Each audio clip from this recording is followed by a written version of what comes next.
ஜாதி, மதம் கடந்து கட்சிகளை எல்லாம் கடந்து வாருங்கள் ஓரணியில் தமிழ்நாடு என அழைப்பு விடுக்கின்ற நிகழ்ச்சிதான் இது.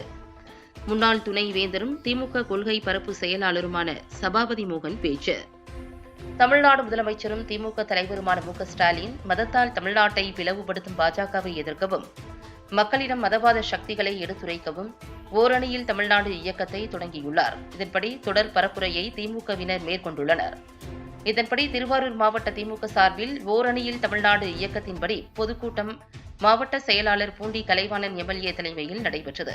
இக்கூட்டத்தில் முன்னாள் துணைவேந்தரும் திமுக கொள்கை பரப்பு செயலாளருமான சபாபதி மோகன் கலந்து கொண்டு ஏசு, முகமது அலி, சிவன் என்று பேசி வளர்க்கின்ற போர், அந்த போரின் மூலம் ஆட்சியை பிடிக்கலாம் என்று சொல்லக்கூடிய பாசிச மோடி அரசை வீழ்த்திட, அதன் சூழ்ச்சிகளை அறுத்து எறிந்திட வாருங்கள் தமிழர்களே, ஓரணியில் வாருங்கள். 7000 ஆண்டுகளுக்கு முன் தோன்றிய தமிழ் மொழி இந்திய துணைக்கண்டத்தில் எந்த மொழிக்கும் கிடையாது. பெருமைக்குரிய தமிழ் மொழியை பெற்றிருக்கிறோம். இதுதான் இந்த கூட்டத்தின் நோக்கம். ஒரு அரசுக்கு மானம் இருக்க வேண்டும். எடப்பாடி பழனிசாமி போல் மண்டி இடுவதற்காக ஒரு அரசை உருவாக்கவில்லை. கொள்கையை அடகு வைப்பதற்காக ஒரு அரசை நடத்தினார் எடப்பாடி. ஆனால் இந்த அரசு எப்படிப்பட்ட அரசு தெரியுமா? மானமுடைய அரசு. இதுதான் என் பேச்சின் மைய கருத்து.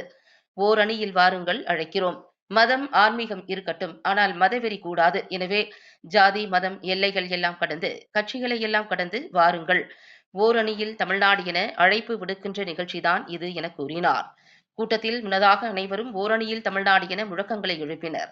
இதில் மாநில, மாவட்ட, நகர, ஒன்றிய, பேரூர் நிர்வாகிகள், சார்பு அணி நிர்வாகிகள், திமுக தொண்டர்கள் என ஏராளமானவர்கள் பங்கேற்றனர்.